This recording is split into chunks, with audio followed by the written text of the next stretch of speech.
आप जानते हैं पिछले साल भारत में इतनी सोलर पावर जनरेट हुई कि भारत जापान को पीछे छोड़ते हुए चौथे से तीसरे पोजीशन पर आ गया है। ऐसा कहा गया है एम्बर की एक लेटेस्ट रिपोर्ट में बहुत सारे इंटरेस्टिंग रेवलेशंस किए गए हैं, जैसे हाइड्रो एनर्जी को लेकर, विंड एनर्जी को लेकर। लेकिन आज के सेशन में हम लोग इन पर्टिकुलर डिस्कस करेंगे सोलर एनर्जी को और देखेंगे कि भारत ने एक्चुअली ट्रांजिशन कैसे अचीव किया, कैसे भारत चौथे से तीसरे पोजीशन पर आया है। और इसी के साथ साथ हम लोग डिस्कस करेंगे एम्बर की इस रिपोर्ट को इन वेरी डिटेल।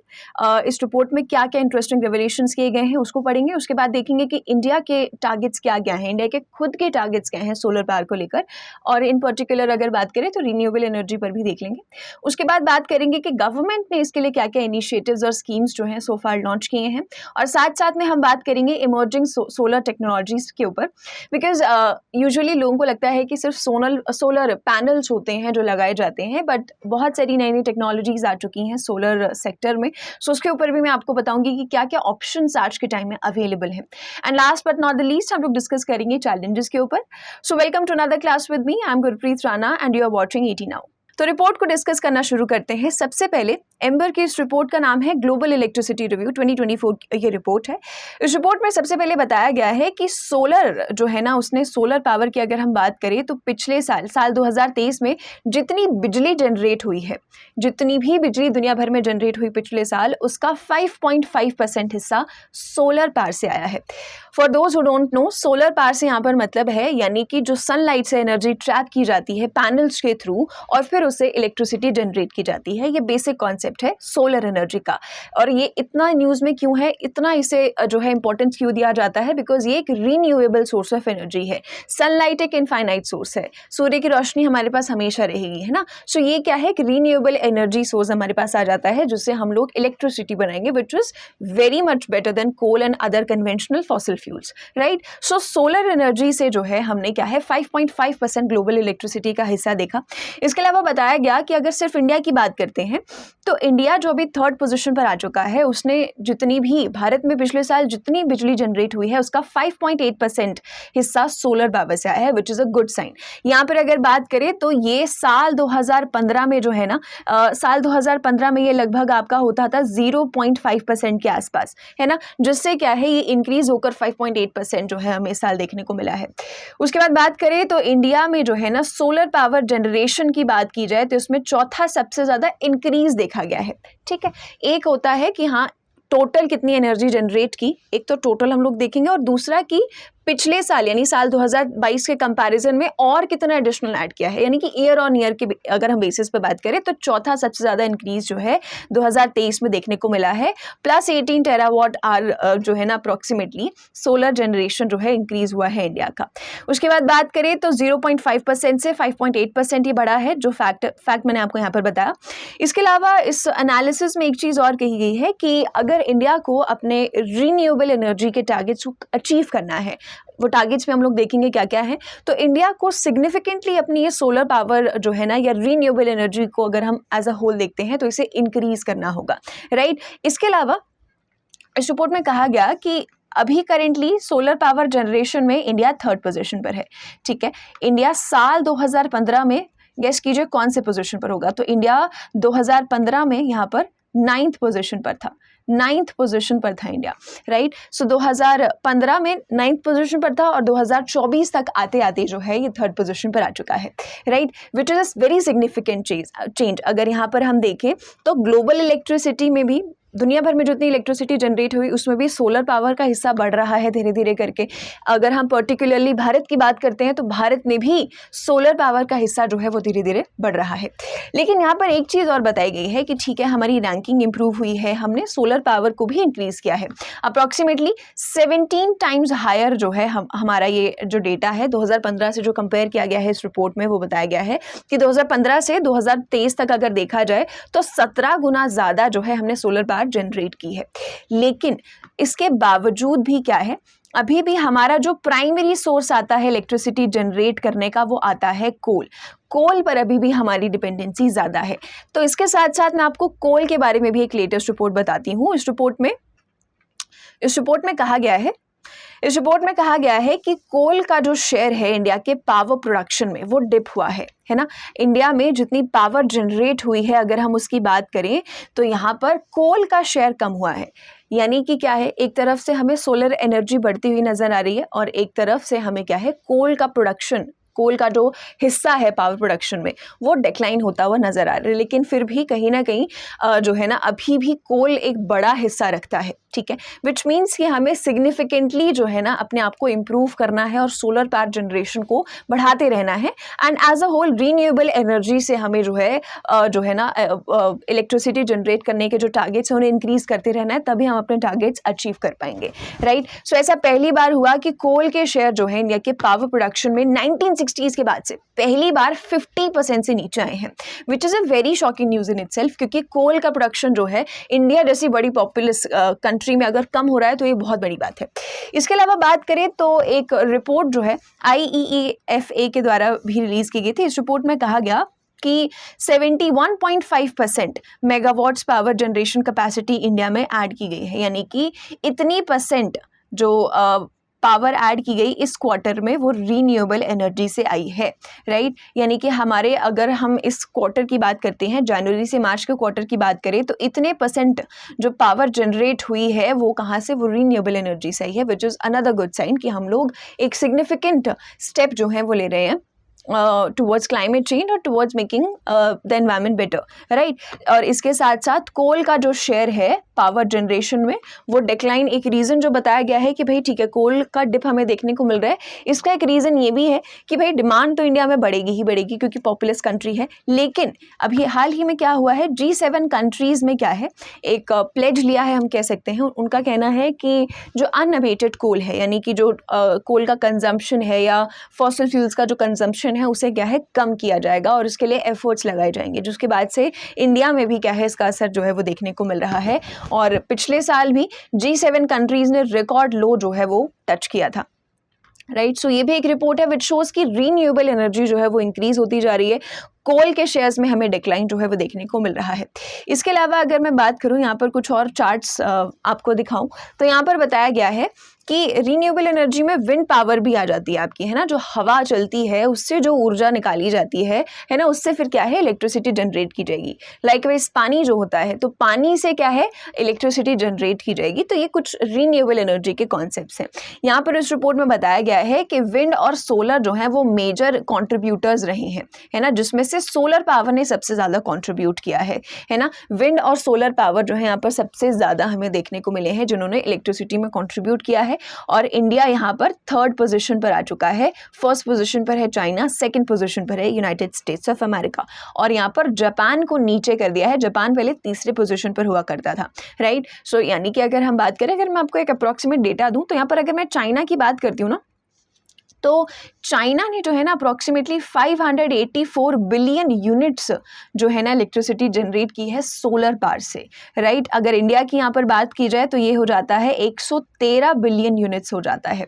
आप देख सकते हैं कि यहाँ पर बहुत वास्ट डिफरेंस है, यानी कि चाइना जो है इस रिपोर्ट में कहा गया है कि एक जो है ना सिग्निफिकेंट कॉन्ट्रीब्यूटर भी रहा है ना, सिग्निफिकेंट कॉन्ट्रीब्यूटर रहा जिसकी वजह से ये सोलर जनरेशन जो है इंक्रीज हुआ है। क्योंकि अगर आप देखें तो US, इंडिया, जापान, जर्मनी, इन चारों को भी अगर मिला दिया जाए तो भी चाइना के बराबर जो है बिलियन यूनिट्स जो हैं इन नेशंस की नहीं पहुंच पाई हैं। तो चाइना का एक मेजर कंट्रीब्यूशन यहाँ पर रहा है।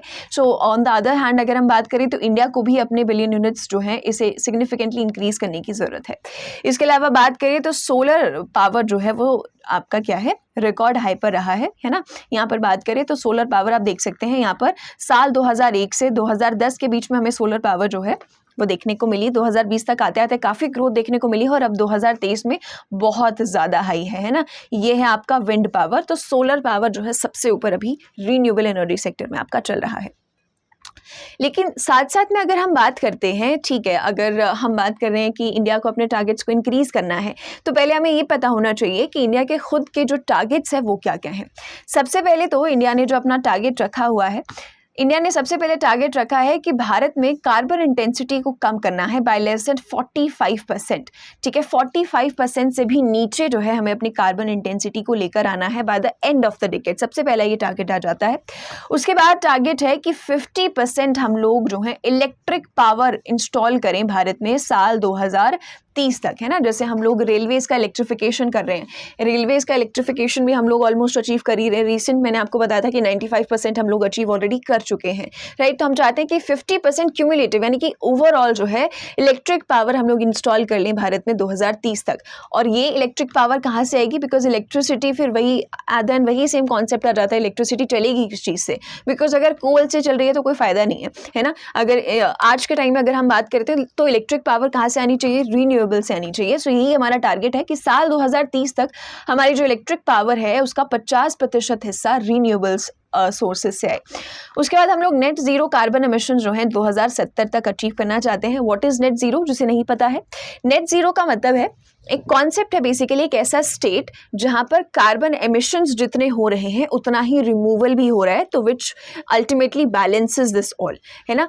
जितना कार्बन एमिट होगा उतना ही रिमूव भी किया जा रहा है। यानी कि अगर लोगों का कार्बन फुटप्रिंट बढ़ रहा है, कुछ चीज़ें ऐसी हो रही हैं, कुछ एक्टिविटीज़, ह्यूमन एक्टिविटीज़ ऐसी हैं जिसकी वजह से कार्बन एमिशन इतना है, पर्टिकुलर इतना है, ठीक है। लेकिन on the other hand individuals का कॉन्ट्रीब्यूशन या गवर्नमेंट का कॉन्ट्रीब्यूशन या ऑन द मासेस का कॉन्ट्रीब्यूशन इतना है कि वो कार्बन को रिमूव भी कर रहे हैं एनवायरमेंट से, चाहे पेड़ पौधे लगा रहे हैं, चाहे व्हाटएवर, है ना। सो यहाँ पर क्या है, वो क्या है, एक बैलेंस कर रहे हैं, जितना दे रहे हैं उतना वापस भी ले रहे हैं, तो एक स्टेट ऑफ बैलेंस आ जाता है, तो उसे नेट जीरो कहा जाता है। तो ये नेट जीरो का टारगेट जो है वो रखा है साल 2070 तक का, यानी कि नेट जो है जीरो कार्बन एमिशन हो जाएगा, इसका टारगेट रखा गया है। उसके बाद रखा गया है कि साल 2030 तक हम लोग 500 गीगावाट्स की रीन्यूएबल एनर्जी जो है वो इंस्टॉल करें। उसके अलावा बात करें तो 5 मिलियन टन ग्रीन हाइड्रोजन का भी हमारा टारगेट है 2030 तक। ग्रीन हाइड्रोजन मैंने इलेक्ट्रिक व्हीकल्स के वीडियो में डिस्कस किया हुआ है। उसके बाद 50 सोलर पार्क्स को अप्रूवल जो है वो मिल चुका है। ये 50 सोलर पार्क्स जो इंस्टॉल किए जाएंगे इनकी कैपेसिटी रहेगी अप्रॉक्सीमेटली, अगर मैं बोलूँ तो 37.49 गीगावाट्स की इनकी कैपेसिटी रहने वाली है। सोलर पार्क क्या होता है? सोलर पैक बेसिकली बहुत बड़ा एरिया होगा जहां पर बहुत सारे सोलर पैनल्स लगाए जाएंगे ताकि इलेक्ट्रिसिटी वहां से जनरेट की जा सके। तो 50 इस तरीके के सोलर पार्क्स इंडिया में अप्रूव हो चुके हैं और इनको बनाया भी धीरे धीरे जाएगा। अब इसके साथ साथ एक बार हम लोग बात कर लेते हैं कि ठीक है, टारगेट्स हमें पता है, हमने देखा कि इंडिया जो है चौथे से तीसरे पोजीशन पर आ रहा है, लेकिन ये हो कैसे रहा है? इसके लिए गवर्नमेंट ने क्या क्या इनिशिएटिव्स लिए हैं या क्या क्या स्कीम्स गवर्नमेंट ने लॉन्च किए हैं, एक बार वो देखते हैं। सबसे पहले तो ये आपको पता होना चाहिए कि इंडिया में सोलर पावर से रिलेटेड या रीन्यूएबल एनर्जी से रिलेटेड कौन सा मंत्रालय है, कौन सा नोडल मिनिस्ट्री है जो काम करता है, जो पॉलिसीज इंप्लीमेंट करता है, तो वो हो जाता है ministry of new and renewable energy, है ना। नवीन एवं नवीकरणीय ऊर्जा मंत्रालय हो जाता है जो इन सब चीजों को देखता है। सो यहाँ पर एक प्रोमिनेंट इनिशिएटिव जो हमें गवर्नमेंट का देखने को मिलता है ओवर द रीसेंट ईयर्स, वो है ISA, which is international solar alliance. ISA की बात की जाए तो इसे साल 2015 में लॉन्च किया गया था और इसे जॉइंटली लॉन्च किया था इंडिया और फ्रांस ने मिलकर, राइट। ये लॉन्च किया गया था COP21 मीटिंग के दौरान, दोनों देशों ने इसे लॉन्च किया था। COP21 कॉन्फ्रेंस ऑफ पार्टीज की मीटिंग होती है, क्लाइमेट चेंज को लेकर होती है, ये हर साल होती है। तो जब COP21 मीट हुई थी तब इंडिया और फ्रांस ने ISA को 2015 में लॉन्च किया था। सो यहाँ पर ISA का काम क्या है? बेसिकली एक ऐसा सोलर अलायंस बनाया है जिसमें कई सारे देश जो हैं वो शामिल हो सकते हैं, जुड़ सकते हैं और नेशंस की हेल्प की जाएगी बेसिकली, ताकि वो सोलर एनर्जी जो है वो जनरेट कर सके। जैसे आप न्यूज़ में देखेंगे कि ISA के साथ कई देश अग्रीमेंट, बांग्लादेश ने अग्रीमेंट साइन किया इतने डॉलर्स का या इतने बिलियन डॉलर्स का, ताकि उसे हेल्प मिल सके, उसे वो उस तरह का सपोर्ट मिल सके कि वो अपने कंट्री में क्या है सोलर एनर्जी इंस्टॉल कर सके, राइट। तो इंटरनेशनल सोलर अलायंस इसी पर्सपेक्टिव से बनाया गया है ताकि कार्बन एमिशंस को, फॉसिल फ्यूल्स के इस्तेमाल को रिड्यूस किया जाए, डिपेंडेंसी को हटाया जाए और सोलर एनर्जी को ज़्यादा से ज़्यादा क्रिएट किया जाए। तो इसके लिए एक अलायंस बनाया गया है और इसी अलायंस के लिए इसके साथ साथ एक आ जाता है आपका world solar bank. World solar bank हालांकि अभी तक लॉन्च नहीं किया गया है, ये एक प्रपोज प्लान है, काफ़ी लंबे टाइम से इसके बारे में जो है न्यूज़ आती रहती है।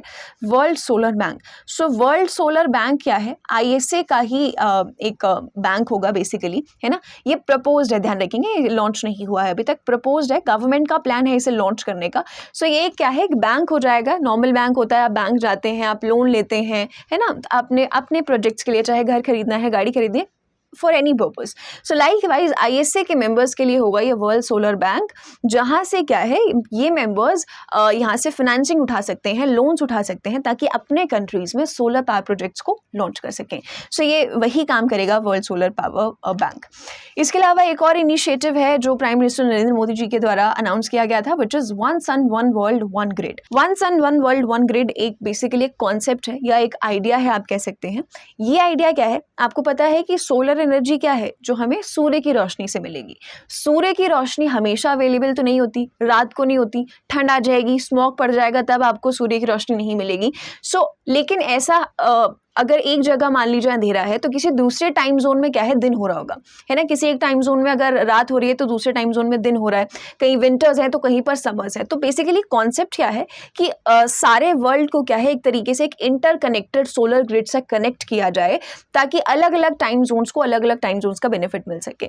जहाँ सनलाइट अभी मौजूद है उसका बेनिफिट जहाँ सनलाइट नहीं है उन नेशंस को मिल सके, एंड वाइस वर्सा। तो ये बेसिकली एक कॉन्सेप्ट है ताकि पूरे वर्ल्ड को एक साथ कनेक्ट किया जाए, एक ही सन से कनेक्ट किया जाए और एक ग्रिड से कनेक्ट किया जाए। तो ये बेसिकली एक कॉन्सेप्ट है जो इंडिया के द्वारा ही लॉन्च किया गया है। सो ये कुछ इनिशिएटिव्स हमें देखने को मिलते हैं इंडिया के थ्रू जो लॉन्च किए गए हैं। Apart from this we also have some government schemes on the loop. सबसे पहले आ जाता है बहुत प्रोमिनेंट, जो आप सबने सुना भी होगा, प्रधानमंत्री सूर्योदय योजना। प्रधानमंत्री सूर्योदय योजना, इसे प्रधानमंत्री मुफ्त बिजली योजना के नाम से भी जाना जाता है। दोनों योजनाएं एक ही हैं। सो बेसिकली ये जो स्कीम है इसे साल 2024 यानी कि इसी साल प्राइम मिनिस्टर नरेंद्र मोदी के द्वारा जो है इसे क्या है अनाउंस किया गया था, और फाइनेंस मिनिस्टर जो है हमारी निर्मला सीतारमण, उन्होंने भी इसे बजट में अनाउंस किया था। सो बेसिकली इस योजना के तहत क्या है कि 1 करोड़ घरों को जो है 1 करोड़ घरों को 300 यूनिट्स ऑफ इलेक्ट्रिसिटी जो है वो फ्री दी जाएगी। फ्री 300 यूनिट्स ऑफ इलेक्ट्रिसिटी दी जाएगी, और ये इलेक्ट्रिसिटी जो होगी ये कहाँ से आएगी, ये आएगी सोलर एनर्जी से। ठीक है। सो यानी कि इन घरों में क्या है, ये जो 1 करोड़ घर है यहाँ पर solar panels, rooftop solar panels, RTP RTS आप इसे बोल सकते हैं। तो रूफटॉप पैनल्स जो है यहाँ पर लगाए जाएंगे 1 करोड़ घरों में, और इसके तहत 300 यूनिट बिजली जो है मुफ्त जो है दी जाएगी। और इसके जरिए गवर्नमेंट का टारगेट है कि रूफटॉप पावर प्लांट्स जो है इनका इंस्टॉलेशन भी बढ़ाया जाए। देखो अगर हम ओवर द ईयर्स देखें तो इंडिया की सोलर पावर जनरेशन जो है वो बढ़ रही है अनडाउटेडली, लेकिन इंडिया में रूफटॉप सोलर पावर प्लांट्स अभी भी चर्चा में नहीं है। अभी भी बहुत कम हाउस होल्ड्स हैं जहां पर क्या है हमें, जिनके घरों की छतों पर हमें सोलर पैनल्स नजर आते हैं, है ना। लेम टर्म्स में अगर हम बात करते हैं तो जो घर के छतों पे अगर आप सोलर पैनल लगाएंगे उसे रूफटॉप सोलर पावर प्लांट आप बोलेंगे।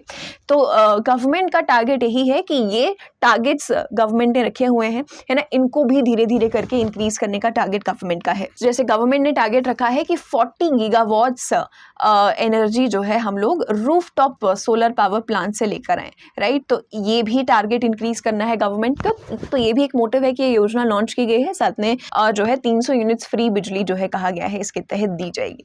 इसके बाद आते हैं PM कुसुम योजना। PM कुसुम योजना की बात करें तो PM कुसुम योजना क्या है? PM कुसुम योजना है प्रधानमंत्री किसान ऊर्जा सुरक्षा एवं उत्थान महाअभियान योजना।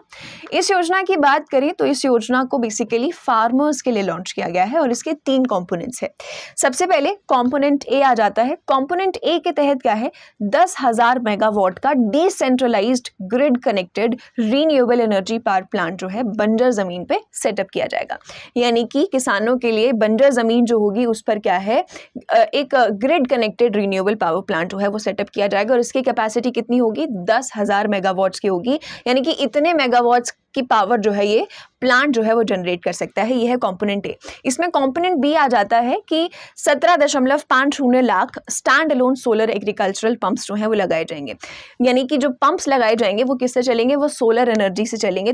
तो ये इस स्कीम का दूसरा कंपोनेंट है। और तीसरा कंपोनेंट आ जाता है विच इज कंपोनेंट सी, कि जो 10 लाख एग्रीकल्चरल पंप्स है उनका सोलराइजेशन किया जा सके।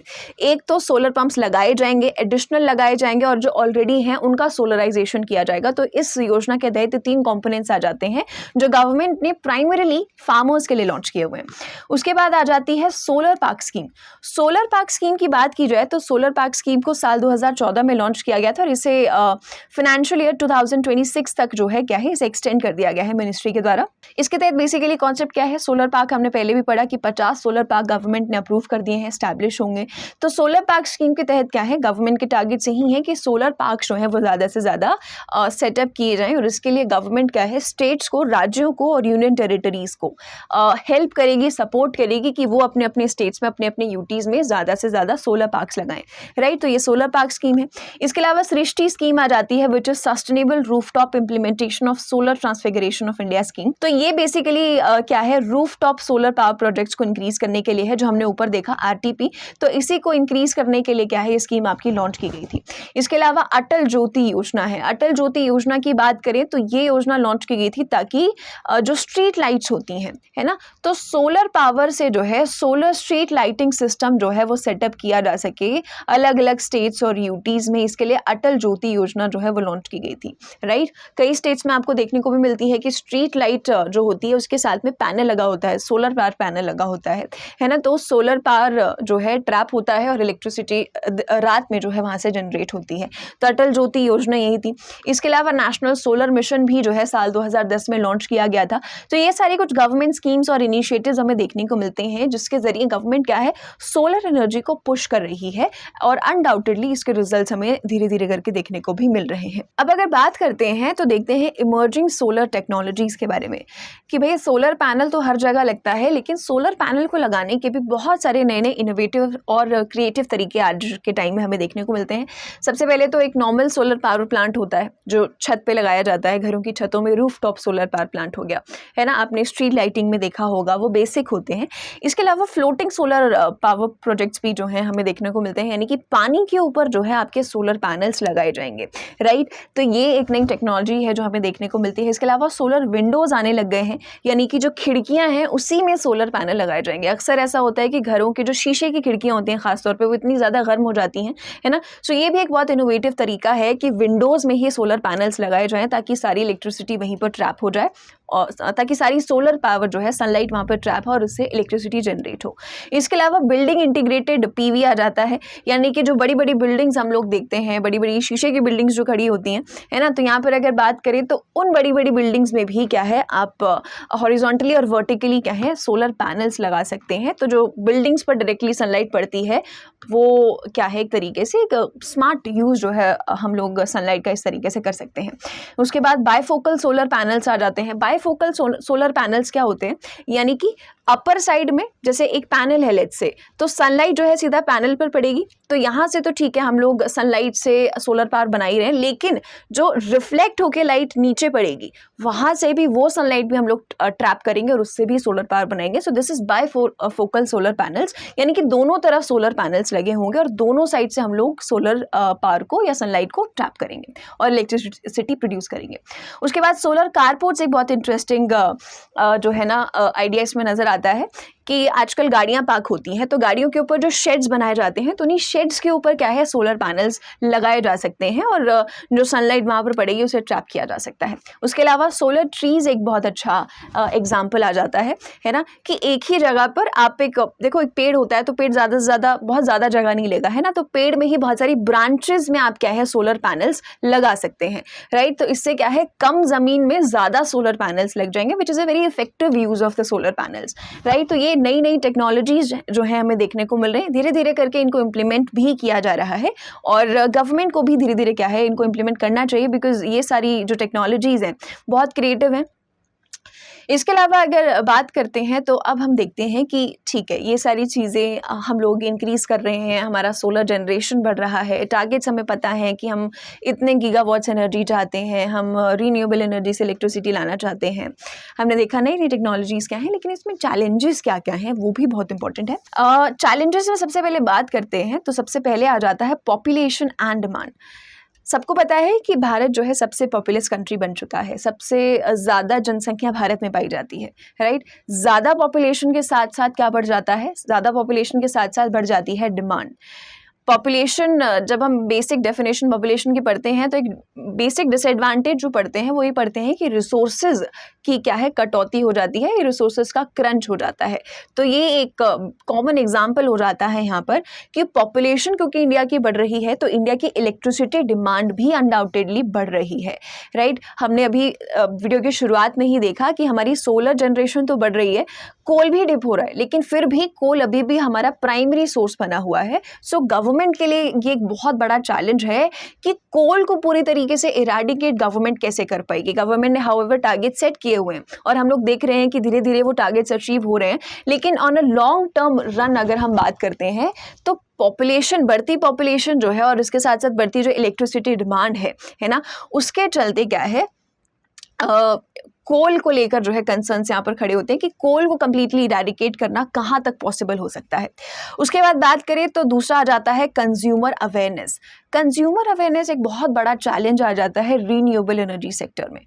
जो बहुत ज़्यादा अर्बन एरियाज़ हैं अगर हम उनकी बात करें तो वहाँ पर कहीं ना कहीं अवेयरनेस देखने को मिलती है, लेकिन जो बहुत ज़्यादा एक्सट्रीम रूरल एरियाज़ आ जाते हैं, राइट, या अगर हम इन जनरल भी बात करें अर्बन एरियाज़ में भी बहुत ज़्यादा कंज्यूमर्स को अवेयरनेस नहीं है कि ये तरीके हमारे पास हैं, हम इन तरीक़ों से जो है रीन्यूएबल एनर्जी का इस्तेमाल कर सकते हैं और इलेक्ट्रिसिटी और एक अपना भी खुद का पर्टिकुलर कंट्रीब्यूशन दे सकते हैं। तो कंज्यूमर्स तक जो है ना ये सारी चीज़ें पहुंचाना गवर्नमेंट के लिए भी एक सिग्निफिकेंट चैलेंज है, क्योंकि पॉपुलेशन इतनी ज़्यादा है तो मासेस को अवेयर कर पाना ये भी एक बहुत बड़ा चैलेंज हो जाता है।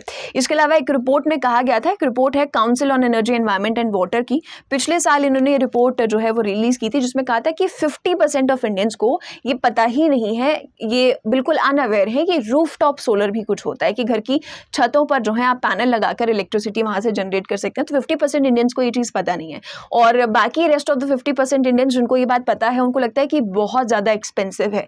सो अनडाउटेडली मिसकंसेप्शंस भी बहुत सारे हैं, मिथ्स भी बहुत सारे हैं, अनअवेयरनेस भी बहुत ज़्यादा है। तो ये भी एक सिग्निफिकेंट चैलेंज हो जाता है कि अगर हम इसे ग्रान्युलर लेवल पर अगर हम इसे इंप्लीमेंट करना चाहते हैं, अगर हम ये ड्रास्टिक चेंज लाना चाहते हैं तो हमें कंज्यूमर्स को अवेयर करना बहुत ज़रूरी है। उसके बाद आ जाते हैं वेदर पैटर्न्स और पोल्यूशंस पे। इंडिया की अगर बात करते हैं तो इंडिया जो है ट्रॉपिकल बेल्ट पर आता है, राइट, और बहुत सारे स्टेट्स हैं जहाँ पर ज़्यादातर गर्मी रहती है इंडिया में। हाउएवर अलग अलग रीजन वाइज अगर हम सेग्रीगेशन करते हैं, है ना, अगर मैं नॉर्दर्न स्टेट्स की बात करती हूँ तो नॉर्दर्न स्टेट्स में गर्मी बहुत ज़्यादा होती है, ठीक है, लेकिन जब विंटर्स आते हैं तो ज़रा धूप नहीं निकलती है, या रेनफॉल कभी कभी इतना अनप्रेडिक्टेबल होता है, कभी बहुत ज़्यादा बारिश हो जाती है। लाइकवाइज अगर हम साउथ की बात करते हैं तो साउथ में मानसून बार बार आता जाता रहता है ना, वहाँ पर वो कोस्टल एरिया है, सो वहाँ पर सनलाइट इतनी नहीं होती है। या अगर हम नॉर्थ ईस्टर्न स्टेट्स की बात करें या हिमालयन स्टेट्स की बात करें तो वहाँ पर भी रेनफॉल ज़्यादा होती है, सनलाइट कम है।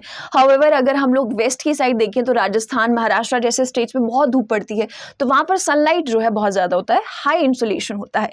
तो ये अलग अलग जो वेरिएशन है, जो सेग्रीगेशन है, जो हमें इंडिया के टेम्परेचर में देखने को मिलता है, इससे कहीं ना कहीं क्या है, जो सनलाइट है वो अफेक्ट होती है ना। तो अगर हमें सोलर पावर को इंक्रीज करना है तो कहीं ना कहीं इन वेदर पैटर्न के साथ साथ हमें जो है ना एडजस्ट करना है। हमें ये देखना होगा कि कैसे जो है सारे स्टेट्स को मे बी ग्रिड से कनेक्ट किया जा सके और कैसे जो है इसका एक परमानेंट सोल्यूशन लाया जा सके। इसके अलावा पोल्यूशन एक बहुत बड़ा फैक्टर आ जाता है। देखो पोल्यूशन अगर होगा, पोल्यूशन से मेरा मतलब है अगर भाई एक तो पॉल्यूटेंट्स बहुत ज़्यादा हैं अगर मान लो एनवायरनमेंट में, दूसरा अगर हम नॉर्दर्न एरियाज़ में बात करते हैं जैसे पंजाब, हरियाणा, दिल्ली वगैरह की अगर हम बात करते हैं तो विंटर्स के टाइम पे इतनी स्मॉग होती है, इतनी धुंध होती है, सनलाइट का कोई नामो निशान नहीं होता, है ना। सो यहाँ पर अगर देखा जाए तो पोल्यूशन एक बड़ा फैक्टर आ जाता है जो सनलाइट के आड़े आता है बेसिकली, है ना, जिसकी वजह से क्या है, हमें सनलाइट नहीं मिलेगी तो इलेक्ट्रिसिटी कैसे मिलेगी।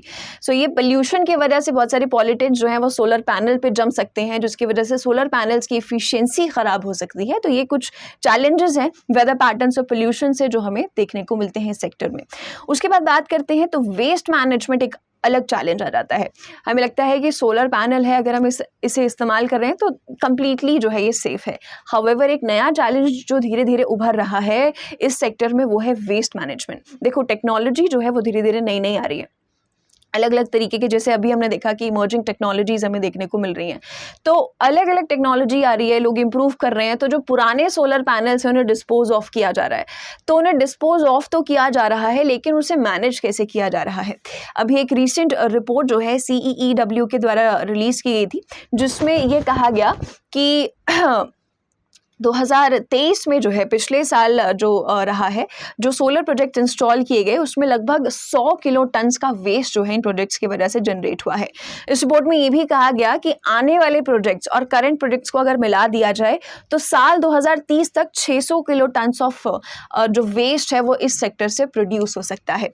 तो ये भी एक बहुत बड़ा चैलेंज है कि ठीक है, हम इस्तेमाल कर रहे हैं, हम वो खो रहे हैं, हम अगर कहीं ना कहीं अवेयर भी हो रहे हैं तो हमें ये भी पता होना चाहिए कि इस वेस्ट को कैसे मैनेज करना है। तो ये भी क्या है गवर्नमेंट्स के लिए और इनफैक्ट जो मैन्युफैक्चरर्स हैं जो सोलर पैनल्स बनाते हैं उनके लिए भी एक सिग्निफिकेंट चैलेंज है कि उन्हें पता होना चाहिए कि वेस्ट जो है वो कैसे मैनेज किया जाए। और last but not the least, ये लास्ट में आ जाता है लैंड एक्विजिशन। देखो, सोलर पावर प्लांट लगाने के लिए बहुत ज़्यादा ज़मीन चाहिए होती है।